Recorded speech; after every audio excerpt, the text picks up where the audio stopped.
Laut aja bisa dikaplingkan. Laut bisa dikaplingkan. Yang mereka anggap itu punya mereka. Jadi sekarang nih, besok bukan laut yang mereka kaplingkan lagi.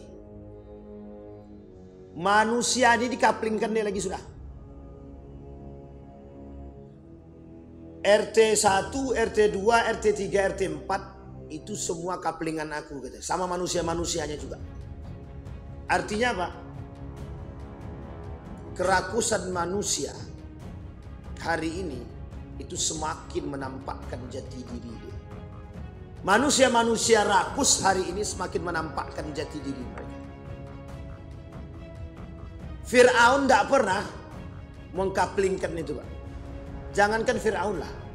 Qarun yang punya banyak duit saja, itu yang dia kumpulkan itu emas. Tidak ada tuan takur ketika itu, Pak. Sekarang ini bukan tuan takur lagi, tuan laut. Yuslih lakum a'malakum wa yaghfir lakum dhunubakum wa may yuti'illaha wa rasulah faqad faza fawzan 'azima. Puji syukur kehadirat Allah atas limpahan rahmat dengan mengucapkan alhamdulillahirabbil alamin. Berselawat kepada Nabi dengan mengucapkan Allahumma shalli ala Muhammad wa ala ali Muhammad fil alamin innaka Hamidum Majid. Baik Bapak Ibu sekalian yang berbahagia, bagaimana kabarnya di subuh hari ini Bapak Ibu? Sehat atau tak sehat Bapak Ibu?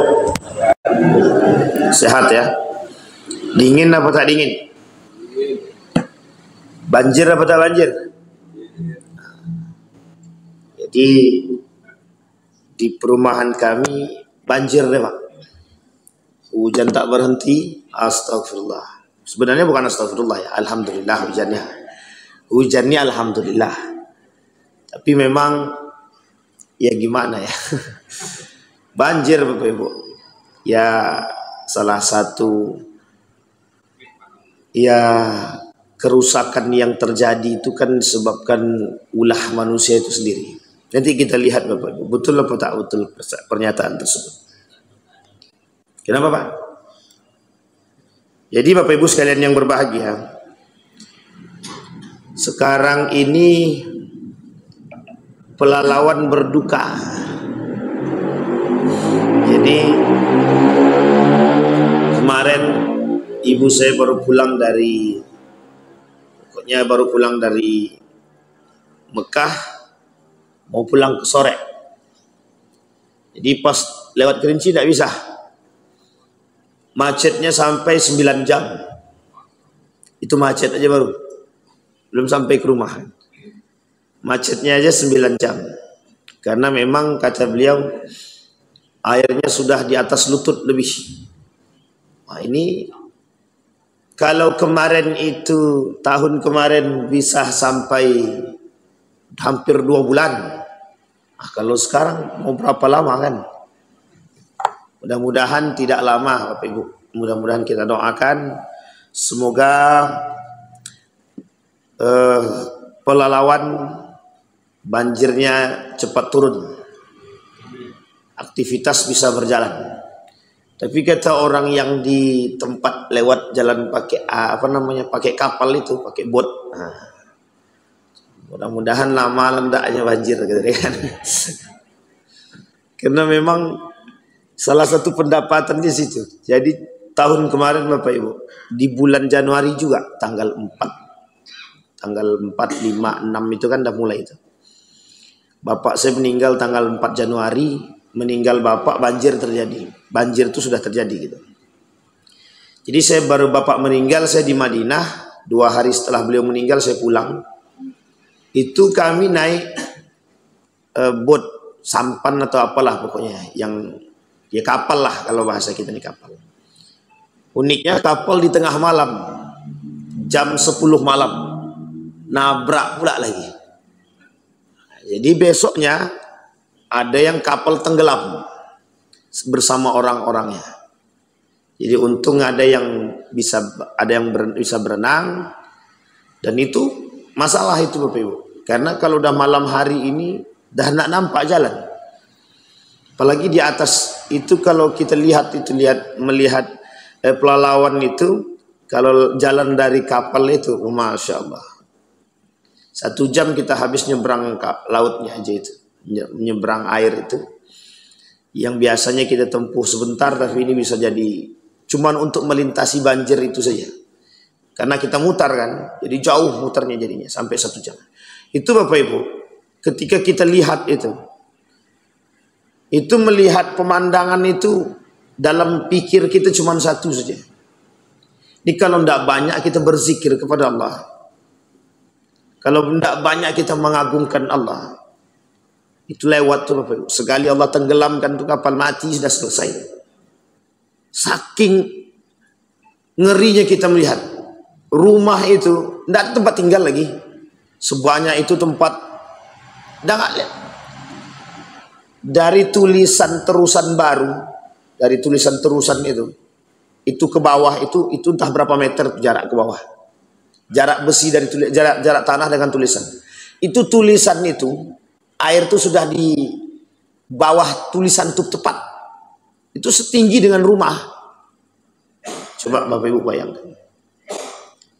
Itu sebenarnya mudah saja. Kalau Allah tinggal datangkan sedikit, na'udzubillahi min dzalik, gelombang, selesai itu. Begitulah kekuasaan Allah. Nah, tapi Bapak Ibu sekalian yang berbahagia, itu adalah satu sisi rasa syukur dengan datangnya hujan. Tapi satu sisi Allah datangkan banjir itu agar manusia ini berpikir. Pelajaran yang Allah berikan begitu besar. Kampar, perhatikan. Banjir Bapak Ibu. Sudah berapa lama? Mereka duluan loh.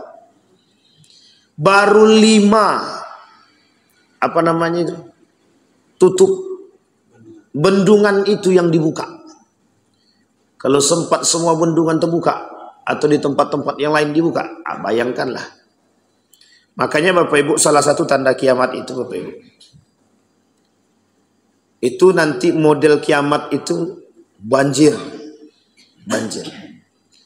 Dan banjir bandang itu pernah terjadi pada masa Nabi Nuh alaihissalam.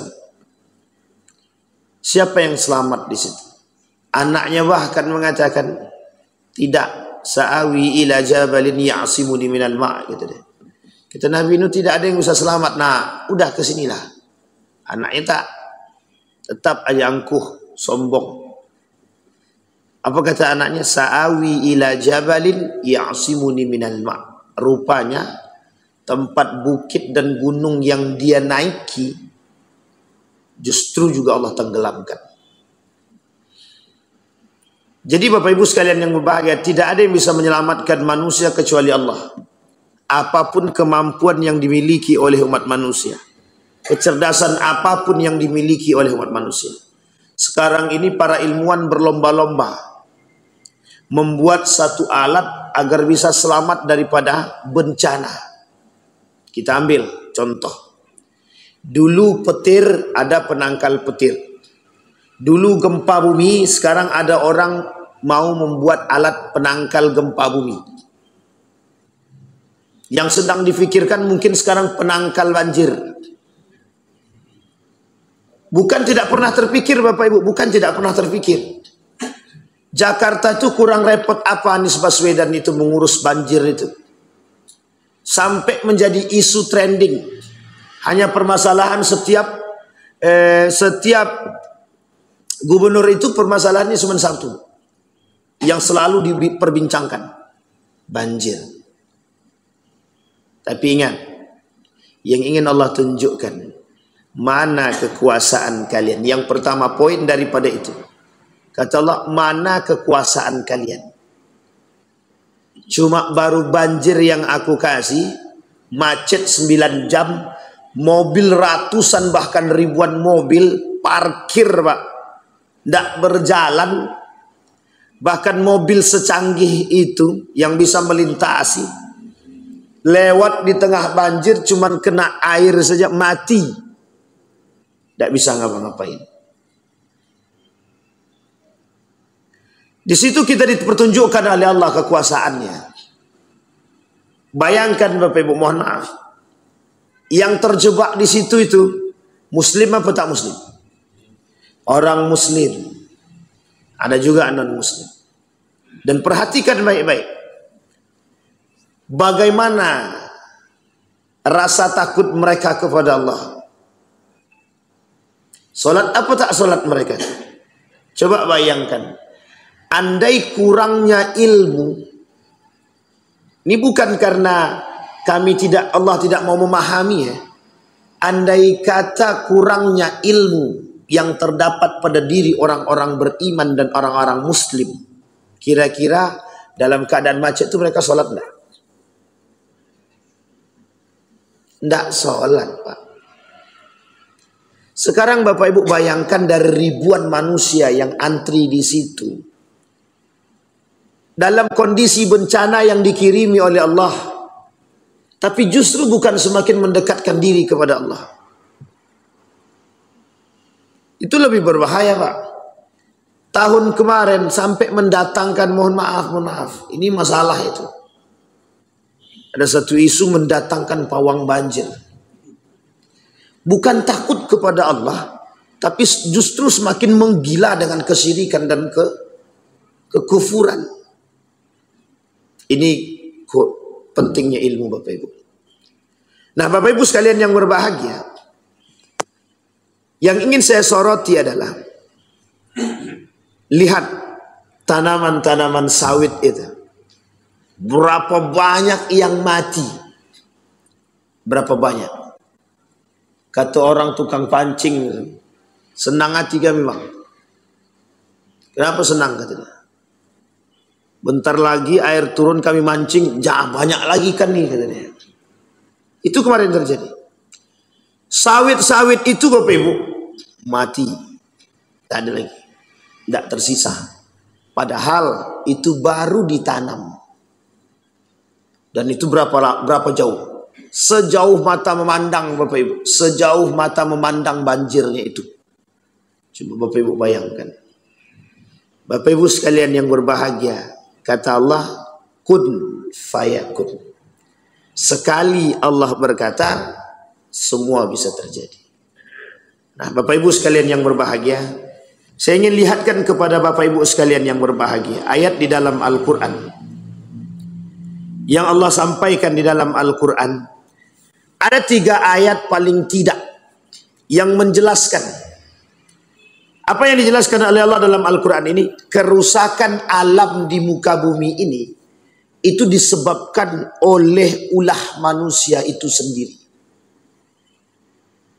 Dan itu bukan ulahnya Allah. Tidak mungkin Allah mau menciptakan yang sudah dijadikan, kemudian Allah hancurkan dan begitu saja. Tidak mungkin. Tapi perhatikan baik-baik. Di dalam Al-Quran, kata Allah, dan ingatlah ketika Tuhanmu berfirman kepada para malaikat, aku hendak menjadikan khalifah di muka bumi ini. Wa idh qala lil malaikati inni ja'ilun fil ardi khalifah. Apa kalimat selanjutnya? Ataj'alu fiha may yufsidu fiha wa yasfikud dima. Apakah kalian ingin menjadi manusia yang akan melakukan kerusakan dan menumpahkan darah di muka bumi ini? Sedangkan kami bertasbih memujimu dan mensucikan namamu. Kemudian Allah berfirman, sungguh aku mengetahui apa yang tidak engkau ketahui. Ketika Allah berbincang dengan malaikat, malaikat kemudian protes. Kata malaikat, sebenarnya bukan protes ya bahasanya, bertanya. Karena malaikat itu tidak mungkin protes sama Tuhan. Kemudian dia bertanya, apakah engkau akan menciptakan sesuatu di muka bumi ini yang mereka akan kembali, ingat kalimat selanjutnya, akan kembali melakukan kerusakan di muka bumi ini dan melakukan pertumpahan darah. Apa jawaban Allah bagi malaikat tadi? Aku lebih mengetahui daripada kalian, atau aku mengetahui sementara kalian tidak mengetahui. Inni a'lamu ma la ta'lamun, kata. Aku tahu engkau tak tahu, katanya. Sekarang kita garis bawahi kalimat yang pertama terlebih dahulu. Kata Allah, ketika Allah berbicara dengan malaikat itu, aku ingin menjadikan khalifah di muka bumi ini. Apa makna khalifah di situ? Bahasa sederhana kita hari ini adalah pemimpin. Betul ya Bapak Ibu ya? Khalifah ini diartikan sebagai pemimpin. Aku ingin menjadikan pemimpin di muka bumi ini. Sekarang saya sinkronkan dengan perkataan penulis kitab Al-Muqaddimah, Ibnu Khaldun. Apa kata Ibnu Khaldun? 3 penyebab kehancuran satu negeri, kata dia. Jika pemimpinnya dengan seisi buminya mereka melakukan pencaplokan, penguasaan yang mereka lakukan dalam bisnis mereka. Ini Ibnu Khaldun yang bilang, bukan saya. Bahasa sederhananya, jika seorang pemimpin berbisnis, kata Ibnu Khaldun, dan bisnis itu diambil dari kekuasaan dia, dan salah satu alat bisnisnya adalah alam yang menjadi pegangan kekuasaan dia, maka tinggal tunggu kehancuran. Sekarang saya mau tanya sama Bapak Ibu, berapa banyak pemimpin yang tidak berbisnis? Tak ada. Rata-rata berbisnis. Oh, kami berbisnis ini biar kami sehat, Ustaz. Nanti kalau kami kaya, kami tidak akan korupsi. Betul begitu? Baik. Setelah duduk, makin nampak celahnya di mana. Ini pernah kita sampaikan di sini Bapak Ibu. Kenapa? Apa yang pernah saya sampaikan di masjid ini? Yang saya sampaikan di masjid ini adalah, kenapa pandangan Ibnu Khaldun mengatakan tidak boleh pemimpin itu berbisnis? Karena kalau pemimpin ini berbisnis, maka sangat mudah bagi pemimpin ini untuk membuat aturan yang menguntungkan diri dia. Sekarang kita lihat kasusnya. Tadi malam ada seorang pemuda menunjukkan tulisan kepada saya. Tulisannya itu unik. Fir'aun itu kejam, tapi tak sampai pengkaplingan air. Laut, bukan air ya, laut. Tidak sampai mengkaplingkan laut. Kata tulisan itu kalau tak salah Das'at Latif. Bayangkan Bapak Ibu, laut aja bisa dikaplingkan. Laut bisa dikaplingkan. Yang mereka anggap itu punya mereka. Jadi sekarang nih, besok bukan laut yang mereka kaplingkan lagi. Manusia ini dikaplingkan dia lagi sudah. RT 1, RT 2, RT 3, RT 4 itu semua kaplingan aku, gitu. Sama manusia-manusianya juga. Artinya apa? Kerakusan manusia hari ini itu semakin menampakkan jati diri dia. Manusia-manusia rakus hari ini semakin menampakkan jati diri mereka. Fir'aun tidak pernah mengkaplingkan itu, Pak. Jangankan Fir'aun lah, Qarun yang punya banyak duit saja, itu yang dia kumpulkan itu emas. Tidak ada tuan takur ketika itu, Pak. Sekarang ini bukan tuan takur lagi, tuan laut. Yang ingin kita maksudkan di sini adalah bagaimana cara manusia menentang Tuhan dari sikap atau perilaku yang mereka banggakan. Yang ingin kita perhatikan adalah bagaimana kesombongan manusia terhadap apa yang mereka miliki. Kita sudah bahas juga di sini Bapak Ibu, di dalam khutbah, di dalam ceramah zuhur itu. Setidaknya ada 6 kesombongan yang terdapat dalam diri umat manusia. Dan karakter itu Allah sebutkan di dalam Al-Quran dengan bahayanya. Kata Allah, orang yang sombong dengan hartanya aku hinakan, kata Allah. Orang yang sombong dengan harta yang dia miliki, kekayaan yang dia miliki, di dunia Anda merasa mulia, di akhirat aku hinakan, kata Allah. Di akhirat dihinakan oleh Allah. Bapak Ibu, orang yang sombong itu cenderung akan melakukan kerusakan. Karakteristik manusia yang melakukan kerusakan di muka bumi yang Allah sebutkan dalam Al-Quran, satu sifatnya Bapak Ibu, sombong. Sekarang kita perhatikan. Saya kasih Bapak Ibu ilustrasi. Andai kata setiap manusia punya kerakusan yang sama orang yang tukang kapling laut ini. Setiap mereka punya kerakusan orang kaya yang sombong seperti mereka ini. Punya satu karakter, namanya rakus. Kira-kira satu laut itu akan bagi berapa? Sampai di sini paham maksud saya? Dan perhatikan baik-baik. Di mana letak kehancurannya? Di mana letak kerusakannya? Apa yang akan terjadi? Jika setiap orang punya caplokan di antara orang kaya, setiap orang punya kaplingan dulu. Orang kaya dulu. Bukan orang miskin dulu. Orang kaya dulu. Setiap mereka punya kaplingan di laut. Kira-kira apa yang terjadi? Antara satu kapling dengan kapling yang lain, apa yang terjadi? Ikan itu masuk ke kaplingnya Sri Duan. Yang satunya lagi masuk ke kaplingnya Tio. Itu hukumnya apa sudah? Pak, itu akan terjadi kerusakan yang lebih fatal lagi bagi orang kaya. Ujung-ujungnya apa? Mereka berantem. Meskipun tak muslim tidak ada masalah. Bukan begitu kaidahnya Bapak Ibu. Ini kemanusiaan sudah. Pertumpahan darah yang dikatakan oleh Allah, yang dikhawatirkan oleh para malaikat itu bukan tanpa sebab. Ternyata mohon maaf, penyebab manusia itu, kerakusan manusia itu merelakan nyawa manusia.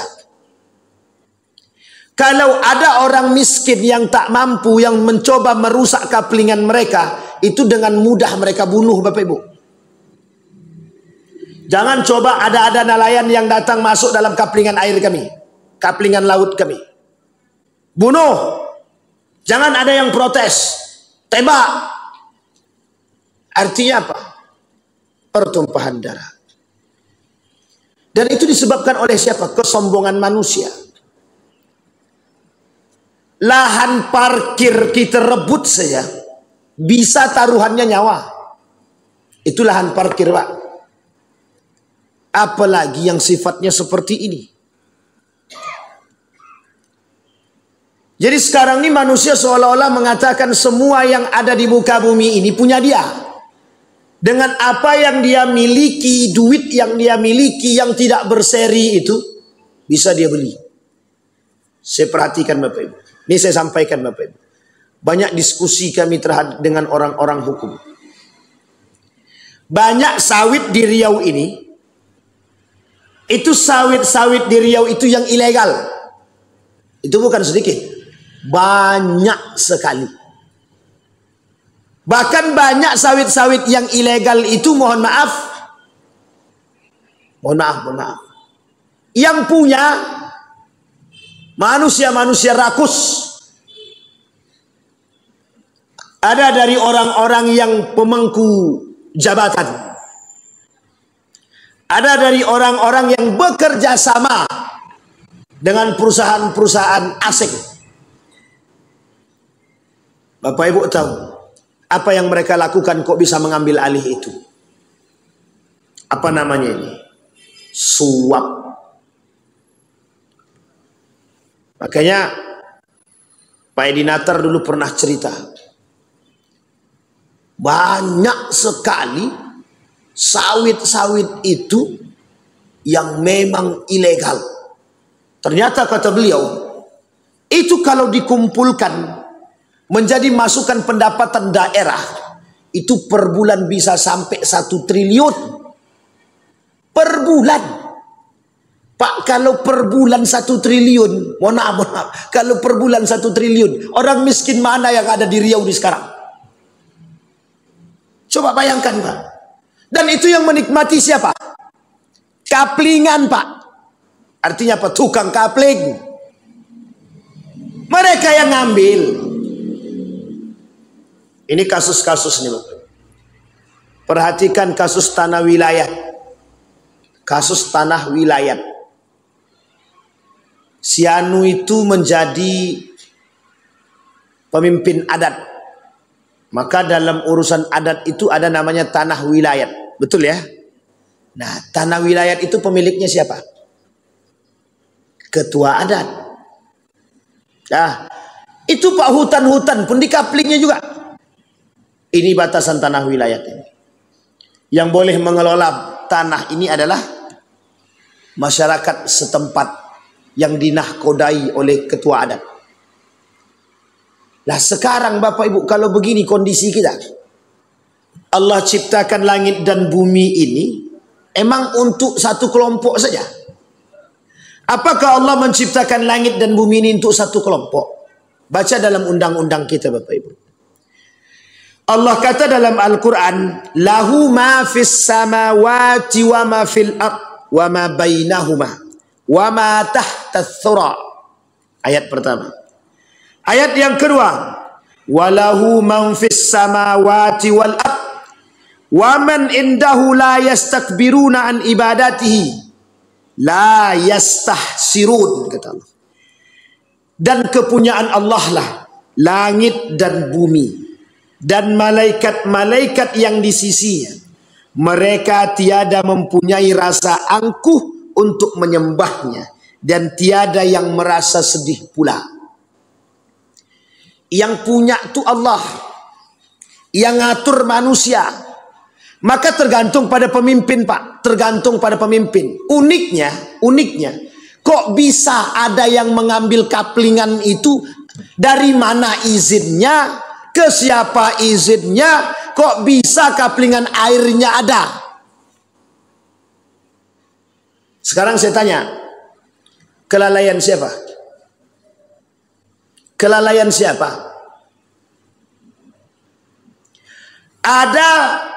Ada ketua RT, Pak RT. RT tak tahu. Tahu-taunya di kampung tuh ada pezina. Yang disalahkan siapa? RT. Tapi itu terlalu parah Pak Ustaz. Oke. Sekarang Bapak Ibu, yang mengeluarkan surat izin untuk tanah ini siapa? Surat izin tanah ini siapa? Siapa Pak? Badan Pertanahan. Yang terlibat dalam kasus itu berapa? Banyak. Bukan sedikit Pak. Banyak sekali. Mereka tak memahami kondisi ayat ini. Jadi Bapak Ibu, kerakusan manusia hari ini sudah Allah sebutkan karakternya dalam Al-Quran seperti kera, kirodatan khasiin, gitu. Jadi manusia itu ada karakter manusia yang disamakan dengan binatang di dalam Al-Quran. Ada 7. Satu diantaranya adalah kera, rakus. Inilah yang ingin kita coba perhatikan Bapak Ibu. Kerusakan di muka bumi ini dirincikan oleh baginda Nabi Muhammad SAW dalam hadisnya. Kata Nabi begini, tidak akan terjadi hari kiamat sampai manusia akan berebut sedikit demi sedikit. Manusia berebut, ingat kalimat ini Bapak Ibu. Yang diperebutkan oleh manusia itu apa? Yang diperebutkan oleh manusia kekuasaan, kekayaan, jabatan, lahan. Itu diperebutkan, bukan tidak diperebutkan. Mohon maaf Bapak Ibu, naik jadi kepala desa itu rebutan Bapak Ibu. Kenapa? Karena merasa setiap kepala desa itu bisa mendapatkan keuntungan. Orang naik jadi pemimpin hari ini itu bukan murni karena keikhlasan untuk mengabdi kepada negara. Bukan murni keikhlasan untuk membangun masyarakat yang madani islami, bukan. Mohon maaf, jangan tersinggung. Karena mereka naik itu ada inginnya. Sudahkah kita melihat rebutan kursi? Apa yang mereka lihat yang ada di kursi itu? Ditengoknya kursi itu, tunjangan sekian. Di kursi itu tertulis, tunjangan sekian. Daerah mana yang dicaplok sekian. Korupsi sekian. pendapatan dari fiktif sekian, SPPD fiktif maksudnya, dan lain sebagainya lagi Bapak Ibu, yang tertulis di kursi di situ. Itulah yang mereka perebutkan. Kalau cuman kursi saja yang itu yang mereka tengok, tidak akan mereka rebut Bapak Ibu, tidak akan. Percaya kata-kata saya, tidak akan mereka perebutkan jika kursi itu saja sifatnya kursi. Karena yang mereka perebutkan itu tertulis di kursi di situ. Berapa banyak di situ? Kami merasa dengan kami duduk ini kami akan menjadi manusia mulia. Memang mulia di hadapan manusia. Seolah-olah dielu-elukan. Awas-awas, anggota dewan mau masuk masjid, dia mau sholat. Dielukan. Korupsi tak korupsi belakangan dulu. Kata Allah, kata Nabi, kelak umat manusia ini di akhir zaman akan saling merebut. Apa yang mereka perebutkan? Kekuasaan, kekayaan, jabatan. Terakhir lahan. Dan benar Pak, perkataan Nabi terbukti. Dan bisa kita lihat hari ini Pak. Siapa yang tidak berebut sekarang? Mohon maaf, mohon maaf, mohon maaf, Bapak, mohon maaf. Sampai preman pun rebutan tempat. Ini lahanku, kata preman satu tempat ini. Jangan kalian macam-macam di sini. Kata preman di sana, ini lahan kami. Gitu. Salah apa tak salah? Semua orang merasa punya tempat masing-masing. Mereka tak kembalikan pada ayat yang tadi. Ayat yang tadi berbicara semua yang ada di muka bumi ini milik siapa? Milik Allah, bukan milik manusia. Manusia ini sifatnya mengelola. Itu makna daripada khalifah. Tapi kalau yang kita kelola ini sudah salah, bekerja sama dengan perusak untuk mendapatkan kepentingan, memperkaya diri, itulah kerusakan yang nyata. Sampai di sini paham Bapak Ibu ya? Kita lihat kebakaran lahan. Kebakaran lahan. Itu dibakar apa terbakar? Harus berani bilang Bapak Ibu. Kebakar apa terbakar? Dibakar. Itu lebih tepat. Ya mungkin tidak semuanya. Sebagian. Sebagian besar maksudnya. Bapak Ibu sekalian yang berbahagia. Berapa banyak lahan, berapa banyak hutan yang dibakar, dan yang dibakar itu mohon maaf, mereka anggap sebagai lahan mereka, dan mohon maaf lagi tanpa izin. Berapa banyak manusia-manusia yang mengambil kayu, mereka potong pohon tersebut, mereka ambil kayu tersebut. Dan banyak perusahaan-perusahaan yang ngambil itu ilegal. Bukan tidak banyak, banyak. Apalagi kita Indonesia ini kaya dengan hutan. Bahkan hutan tanpa penghuni pun ada. Saking kayanya Indonesia ini. Tapi apa yang terjadi? Semua merasa milik mereka. Maksudnya semua merasa milik mereka ini gimana Pak Ustadz? Semua orang kaya yang punya kekuasaan, yang punya keuangan, yang punya jabatan, mereka akan gunakan kekuasaan mereka untuk mengambil tempat-tempat tersebut. Pertanyaannya, manusia atau bukan? Pertanyaannya, sifat apa yang tertanam dalam diri mereka? Pertanyaannya, tidakkah mereka paham dengan ayat yang tadi? Bapak Ibu, itu kerusakan yang nyata. Maka kata Allah, kerusakan di muka bumi ini disebabkan oleh ulah manusia itu sendiri.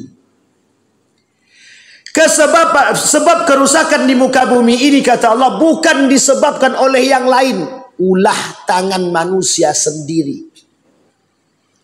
Banjir terjadi, manusia suka buang sampah sendiri sembarangan. Banjir terjadi pemotongan liar. Banjir terjadi banyak ulah yang mereka buat. Gempa bumi terjadi, longsor terjadi, banjir, hujan, dan lain sebagainya. Bapak Ibu sekalian yang berbahagia, kenapa kita tak merujuk kepada hikmah kalimat itu? Nah sekarang Bapak Ibu, apa yang harus kita lakukan sebagai seorang muslim? Merujuk kepada ayat Allah. Apa kata Allah dalam surat Al-A'raf ayat 58? Kata Allah begini, wa ila madyana akhahum Syuaiban. Apa kata Allah? Dan kami telah mengutus kepada penduduk Madian. Siapa yang diutus oleh Allah? Nabi Syuaib. Sekarang apa tujuannya? Ia berkata, hai kaumku, sembahlah Allah. Sekali-kali tidak ada Tuhan bagimu selain daripada Allah. Sungguh telah datang kepadamu bukti yang nyata dari Tuhanmu.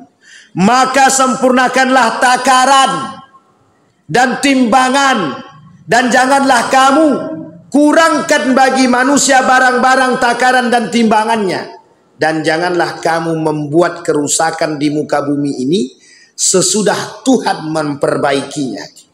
Yang demikian itu lebih baik bagimu jika kamu betul-betul orang-orang yang beriman. Allah peringatkan begini Bapak Ibu. Dari kalimat timbangan itu ilustrasi saking banyaknya manusia yang akan melakukan kerusakan di muka bumi ini dari berbagai macam aspek. Semuanya mereka lakukan. Alasannya apa? Kata Nabi, alasannya cuma satu, dunia. Makanya kalimat Nabi dalam hadisnya sederhana. Tidak akan terjadi hari kiamat kata Nabi sampai mereka akan melihat. Tidak akan terjadi hari kiamat sampai himmatuhum butunuhum wa syarafuhum mata'uhum wa qiblatuhum nisa'uhum. Kita ambil 3 kalimat ini dalam hadis Nabi. Tidak akan terjadi hari kiamat kata Nabi sampai mereka akan menjadikan himmatuhum butunuhum, kebutuhan mereka, kekuasaan mereka, kekuatan mereka itu akan menjadi ulah perut mereka. Maksudnya apa? Himmatuhum butunuhum. Urusan perut ini apapun akan mereka lakukan. Urusan perut. Kalau ditanya, kenapa kau kerja mati-matian? Kata dia, ini urusan kampung tengah. Kalau aku tidak bekerja, anak istriku mau makan apa? Betul ya Bapak Ibu ya? Itu Nabi yang bilang dalam hadis. Satu. Yang kedua kata Nabi, syarafuhum mata'uhum. Yang membuat mereka mulia kelak adalah perhiasan mereka, harta mereka. Orang akan berlomba-lomba mencari kekayaan untuk mencari kemuliaan. Mau halal yang mereka lakukan, mau haram yang mereka lakukan, yang penting kami punya. Sekarang saya tanya Bapak Ibu, orang kaya lewat terhormat apa tidak? Zaman dulu jahiliyah Bapak Ibu, yang kaya itu kaya, yang miskin itu yang harus miskin. Konglomerasi. Sekarang Bapak Ibu, konglomerasi itu yang mau diangkat kembali. Jahiliyah tipe kedua. Paham maksud saya Bapak Ibu? Orang kaya harus semakin kaya, orang miskin harus semakin miskin. Itulah yang ingin dilakukan oleh manusia-manusia rakus. Apapun akan mereka lakukan untuk memperkaya diri. Sehingga kalau kami kaya, mohon maaf ya Bapak Ibu ya, kalau kami kaya, orang miskin itu akan datang ke kami. Ridwan, aku butuh bantuan. Kamu sini. Kamu mau butuh bantuan apa? Nah, begitu gaya orang kaya sekarang Bapak Ibu. Kesombongan yang tiada tara. Kata Allah, wala tamshi fil ardi maraha innallaha la yuhibbu kulla mukhtalin fakhur. Kata Allah. Allah ilustrasikan Bapak Ibu. Orang kaya itu diilustrasikan kesombongannya oleh Allah. Jangan kalian jalan di muka bumi dengan kesombongan. Sekarang saya perhatikan. Kita ambil secara tekstual. Berapa banyak orang yang dulu tidak kaya jalannya begini. Tengoknya ke bawah. Setelah kaya, itu busung dada apa busung muka itu? Bapak Ibu, ini ilustrasi sederhana. Sekarang kita angkat ke lebih luas lagi dalam urusan sosial. Maksudnya apa? Kalau mereka kaya, apapun bisa berbicara dengan uang mereka. Hukum bisa mereka beli, laut bisa mereka kapling, hutan bisa mereka bakar. Apa kurang lagi? Semua bisa mereka buat. Maka berkata kalimat tersebut, betul kata Nabi, syarafuhum mata'u. Berlomba-lomba orang ingin memperkaya diri dengan cara yang halal dan yang haram agar mereka mendapatkan kemuliaan. Mohon maaf, kalaulah dengan cara yang haram, mereka telah melakukan kerusakan. Sehingga mohon maaf Bapak Ibu, mau dengan cara pakai penguasa, mau dengan cara pakai suap, mau dengan cara pakai cara premanisasi, itu terserah. Yang penting kami kaya. Yang penting kami kaya. Kita ambil contoh. Ada satu tempat hiburan punya orang kaya, dirusak. Ketika dirusak, yang turun tangan orang kaya itu atau premannya dulu? Apa? Premannya, Pak. Apa kata orang kaya? Dengan duit kami bisa bayar orang tanpa harus mengotori tangan kami. Itu yang terjadi hari ini, Bapak Ibu. Orang yang berkuasa, mereka tak menampakkan diri mereka. Yang lebih parah lagi, mereka jadikan tumbal orang lain. Kau yang nabrakkan dia gitu. Tapi karena dia anaknya raja, tidak bisa dia masuk penjara. Malu aku masuk penjara. Aku tanggung hidup anakmu selama kau di dalam penjara. Siap tidak kau masuk penjara? Aku tanggung hidupmu, anakmu. Ya udahlah, kata orang tak mampu tadi. Ya udah, aku ikut. Mohon maaf Pak. Akhirnya apa yang terjadi? Dia yang menanggung penyakit orang lain. Meskipun mohon maaf, anak-anaknya ditanggung. Coba bayangkan pikiran seorang manusia. Dikiranya kasih sayang itu bisa didapat dengan uang. Kebahagiaan itu bisa diraih dengan uang. Tapi bagi orang kaya, kami bisa beli apapun termasuk harga diri manusia.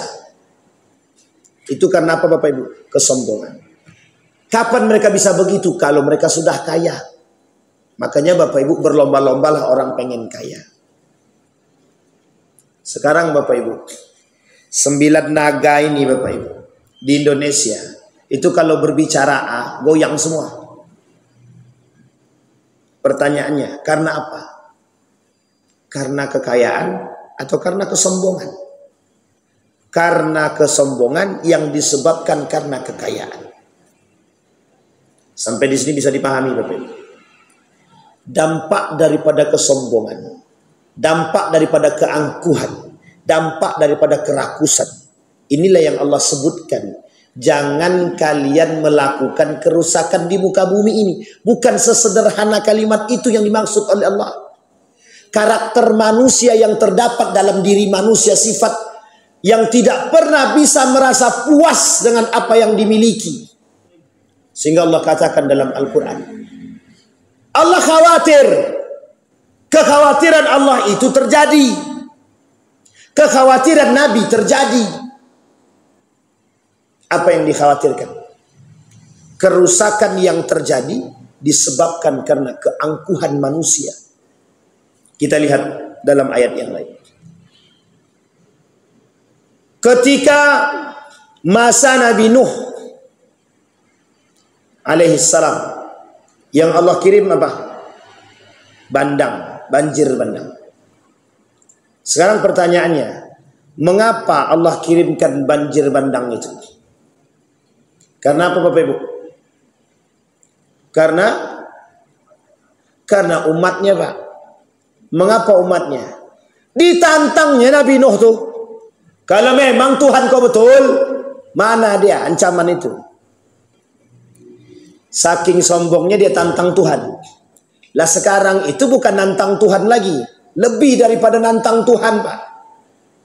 Jadi kira-kira lebih jahiliyah sekarang atau dulu?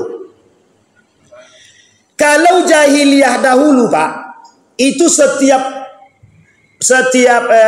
apa namanya itu? Setiap kabilah itu, setiap satu orang nabi itu, kerusakan yang mereka buat kadang itu satu-satu Pak. Nabi Lut dikasih ancaman oleh Allah karena homo, ya, karena kerusakan dari segi itu. Nabi Nuh pembangkangan, Nabi Yunus pembangkangan, Nabi Shu'aib, Musa, Harun sama.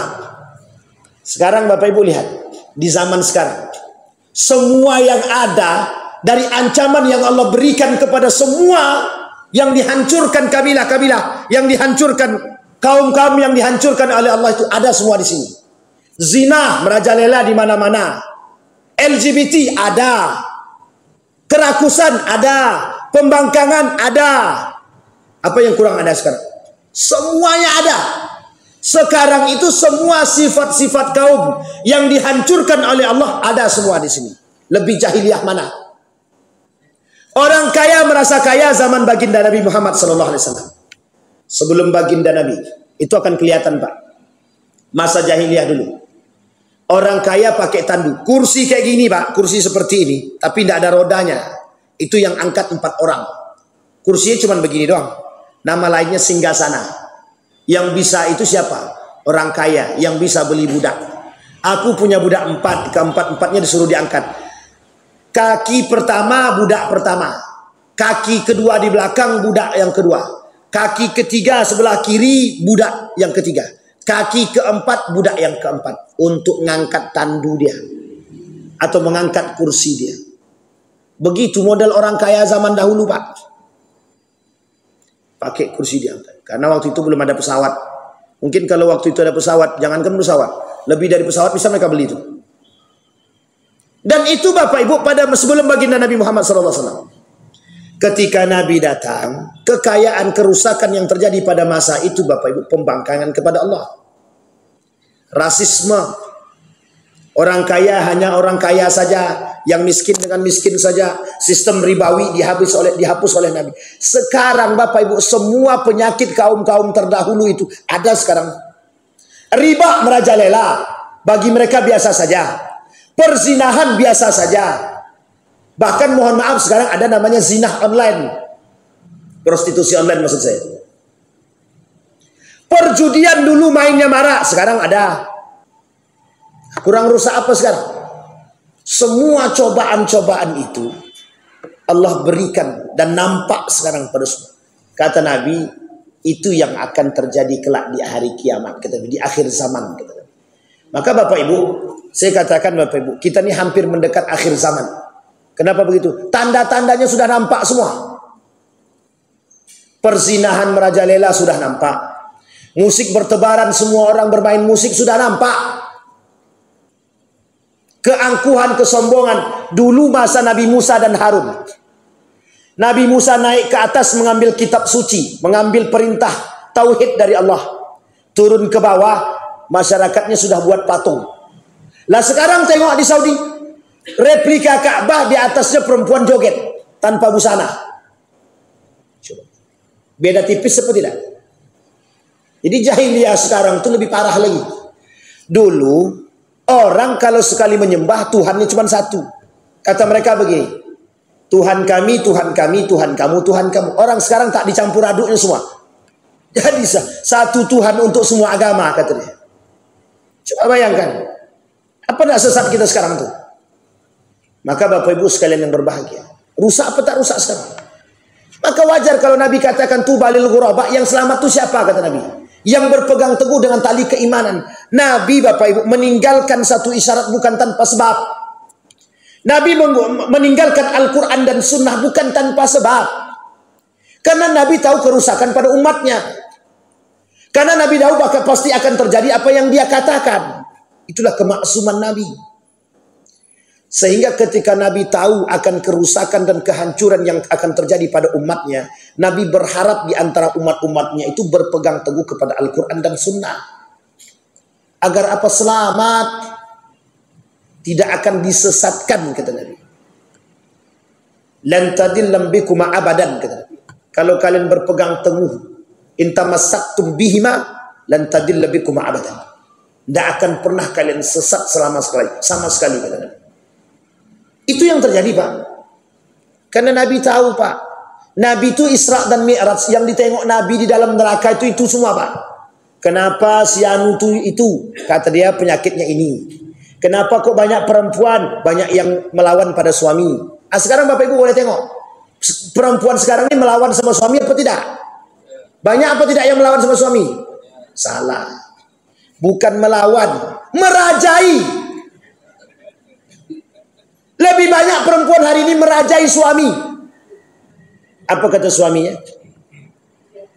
Tunggu dulu, aku izin sama suami, bini aku dulu. Semua bini. Itulah ilustrasinya. Ketika istri. Salah kan Nabi bilang begitu? Tak salah. Memang itu yang terjadi. Kata Nabi tidak akan terjadi hari kiamat. Sudah kita bahas dulu. Tidak akan terjadi hari kiamat sampai laki-laki itu akan mengikuti perkataan sang istri atau istrinya sampai-sampai mereka bisa durhaka kepada orang tuanya. Jadi Bapak, kalau ibu-ibu kita yang belakang ini semuanya orang soleha semua. Cari aman dululah kita. Daripada kita tak aman setelah ini kan. Rusak belakang. Sampai di sini paham Bapak Ibu. Nah, lihat Bapak Ibu. Perhatikan ulah tangan manusia yang menyebabkan kemurkaan Allah. Jadi Bapak Ibu, kalau sekarang bencana silih berganti datang kepada kita, itu karena kemurkaan Allah Bapak Ibu. Murkanya Allah kepada kita, cuma kita tidak sadar-sadar Pak. Mohon maaf, di tengah banjir bandang yang begitu melanda, kok tidak ada yang sholat? Kok tidak ada yang berinisiatif? Apapun yang terjadi dengan kita, dekatkan hati kepada Allah. Kalaupun kita harus mati dalam keadaan seperti itu, mati dalam keadaan husnul khatimah. Sampai di sini bisa dipahami. Dari sekian banyak kasus, tsunami Aceh, gempa bumi, gunung meletus, mohon maaf, bukan semakin mendekatkan diri kepada Allah, semakin banyak kekufuran yang muncul. Kami datangkan pawang gunung biar tidak meletus ya. Pawangnya pun mati sekali, kena lahar sekali, mati sekali. Masih ingat kasus Mbah Marijan kan?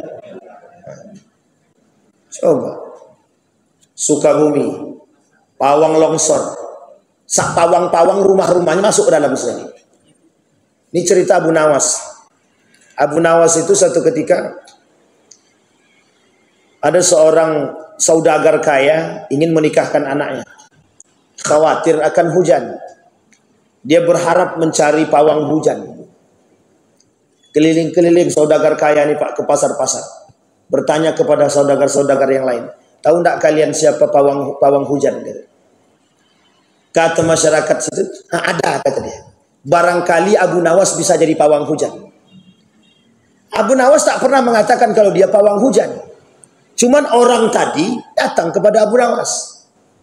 Bisa tidak kau nanti ketika dalam acara pernikahanku hujan tidak turun? Apa jawaban Abu Nawas? Dia tidak merasa pawang hujan, tapi kata Abu Nawas, tidak apa-apa, laksanakan aja kegiatan pernikahan itu. Selama aku duduk di situ hujan tidak turun, katanya. Kata Abu Nawas, ingat kalimat ini ya Bapak Ibu ya. Selama aku duduk di situ hujan tidak turun. Ini kecerdasan Abu Nawas.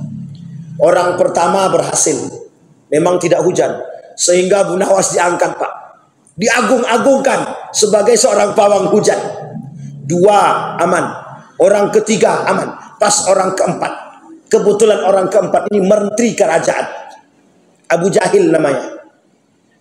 Ketika diminta Abu Nawas untuk jadi pawang hujan dalam pernikahan anaknya, apa kata Abu Nawas? Tenang, selama aku duduk di situ hujan tak turun.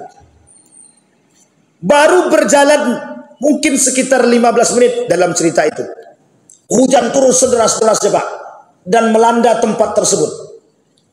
Abu Nawas yang tadi sadar dengan hujan dan banjir langsung naik ke atas kursi. Datang Abu Jahil, marah-marah dia sama Abu Nawas. Kata Abu Jahil, besok kau kubawa ke hakim. Jadi dulu Bapak Ibu untuk menghakimi perbuatan seseorang itu langsung dibawa ke hakim. Sampai ke hakim dia nuntut Abu Nawas untuk mengganti rugi yang kerugian yang terjadi di acara dia. Ditanyakan sama Pak Hakim, tanya kepada Abu Nawas. Kata Hakim, betulkah begitu ceritanya Abu Nawas? Betul Hakim. Terus apa pendapatmu? Kata Hakim kepada Abu Nawas. Dijawab sama Abu Nawas. Bodoh kali aku kalau hujan kemudian aku di situ, kata dia. Mending aku naik kursi cari selamat, kata dia. Jawaban yang cerdas. Apa kemudian Abu Nawas kata? Mana ada pawang hujan? Yang ada itu pawang Allah, kata dia. Minta sama Allah. Dah tahu ini kita muslim, minta kau sama manusia, kata dia. Malu sendiri dia. Akhirnya Abu Jahil pulang ke rumah. Malu, dengan rasa malu. Artinya apa? Abu Nawas ngerjain orang-orang yang suka pawang-pawang hujan itu tadi. Nah sekarang dipertontonkan tuh Pak sama kita kemungkaran dan kekufuran itu. Ketika acara apa itu? Mendatangkan pawang hujan itu pemerintah itu. Buktinya hujan juga kan? Hujan juga kan? Tidak berguna juga pawang hujan. Masih mending duit untuk bayar pawang hujan itu dibayarkan untuk orang tak mampu. Selesai. Coba bayangkan. Artinya apa? Ketidakpercayaan kepada Allah. Maka wajar Bapak Ibu kalau sekarang itu Allah kasih kita bencana. Kenapa? Orang-orang kita sekarang ini, muslim sekarang ini kurang percaya sama Allah. Berkurang sedikit demi sedikit kepercayaan mereka kepada Allah. Yang mereka percaya siapa? Setan-setan itu. Iya, karena mohon maaf, dukun tuh main dengan setan atau tidak? Jadi yang bermain itu siapa? Setan apa dukun? Syaitan. Bukan dukun. Dukun tuh main dengan setan, Pak. Jadi yang mohon maaf, yang bekerja itu bukan manusia, tapi syaitan. Ada pertanyaan Bapak Ibu? Aman Bapak Ibu? Habis ini jangan kapling tanah orang ya. Jangan kapling-kapling. Penyakit yang terjadi di kita itu sekarang begitu Bapak Ibu. Jangan merasa berkuasa kita mengkapling. Mohon maaf ini Bapak Ibu. Kaplingan tanah tuh banyak begitu Bapak Ibu. Tanahnya cuma 2 meter. Karena tak tahu dia orang yang punya ini nggak ada. Dikiranya nggak ada. Dinaiknya sedikit. 2,5 meter. Tengoknya lagi kok udah lama nggak datang-datang juga orangnya. Naik 3 meter. Kok sudah 10 tahun kok orangnya nggak datang-datang juga 3,5 meter. Sampai 10 meter Pak. Nah, jadi ini bukan curhatan ya. Bukan curhatan yang merasa tanahnya sudah dikapling orang. Tapi begitu keadaan kita. Orang hari ini tidak takut dengan ancaman Allah. Jadi apapun mereka akan buat demi kepentingan mereka. Demi kekuasaan mereka. Yang penting kami kaya. Mau halal mau haram itu belakangan. Yang penting kami hari ini berkuasa dengan duit kami. Artinya Bapak Ibu, Allah tunjukkan kepada kita hari ini betapa kekuasaan itu mereka tampakkan, kesombongan itu mereka tampakkan dengan kekuasaan, kekayaan dan jabatan. Mudah-mudahan Bapak Ibu sekalian yang berbahagia, kita orang yang beriman ini tidak melakukan perbuatan demikian. Dan kita yang sadar ini selalu mengajak orang untuk tetap bisa berbuat lebih baik. Karena itu ada kaitannya dengan kezaliman. Zalim kita terhadap orang lain. Maka mudah-mudahan kita termasuk orang-orang yang bisa berbuat baik antar sesama. Mudah-mudahan ada manfaatnya bagi kita semua. A'udzubillahi minasyaitonirrajim. Bismillahirrahmanirrahim. Alhamdulillahirabbil alamin, hamdan syakirin, hamdan na'imin. Hamdan yuwafi ni'amahu wa yukafi'u mazida. Ya Rabbana lakal hamdu kama yanbaghi li jalali wajhikal karim wa 'azimi sultanik. Allahumma salli ala Muhammad wa ala ali Muhammad. Allahumma faqihna fid din wa limna ta'wil. Allahumma ighfir lana dhunubana wa dhunuba walidina warhamhuma kama rabbayana shighara. Allahumma ij'al tajammu'an marhumah waj'al tafarruqana min ba'dihi tafarruqan ma'suma. Allahumma arinal haqqa haqqa warzuqna tibaa wa arinal batila batila warzuqna ijtinabah. Allahumma ansur man nasara ad-din wa khudhul man khadhal muslimin. Allahumma ansur ikhwanana al-mujahidin fi Palestin wa fi Gaza wa fi kulli makan. Rabbana atina fid dunya hasanah wa fil akhirati hasanah wa qina azabannar. Walhamdulillahirabbil alamin. Assalamualaikum warahmatullahi wabarakatuh.